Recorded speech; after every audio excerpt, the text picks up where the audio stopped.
ერთად გამარჯვებისთვის საქართველოს დამოუკიდებლობის დღეს მოქალაქეები ქვეყნის სუვერენიტეტისა და დემოკრატიის დასაცავად ისევ ქუჩაში გამოვიდნენ. 9 ოპოზიციური პარტიის ალიანსი და ადამიანები, რომლებიც წელიწად ნახევარია უწყვეტ პროტესტში მონაწილეობენ, უცვლელი მოთხოვნები და საერთო მიზანი. პროდასავლური ოპოზიციის წევრები აანონსებენ, რომ დღევანდელი შეკრება იქნება პროტესტის ახალი ტალღის დასაწყისი. ბრიტანეთმა რუსეთის წინააღმდეგ სანქციების სიაში საქართველოში რეგისტრირებული 3 კომპანია დაამატა. ირკვევა, რომ ახალი შეზღუდვები იმ კრიპტო და უკანონო ფინანსურ ქსელებს დაუწეს და რომლებიც რუსეთს სანქციების გვერდის ავლაში ეხმარებიან.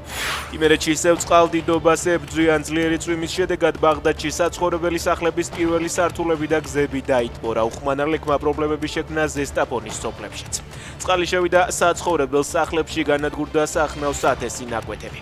უამინდობა დასავლეთ საქართველოში რამდენიმე დღე აგრძელდება. მაკა ბოჭორიშვილს საგანგებო და სრულუფლებიანი ელჩის დიპლომატიური რანგი მიენიჭება. ის ყოველთვიური დანამატის სახით 1360 ლარს მიიღებს. ბოჭორიშვილის ამჟამინდელი ანაზღაურება 13600 ლარია. შესაბამისი საკანონმდებლო ცვლილება დიპლომატიური სამსახურის შესახებ კანონში შედის. აღნიშნული კანონპროექტი დიპლომატიის აკადემიის შექმნასაც ითვალისწინებს.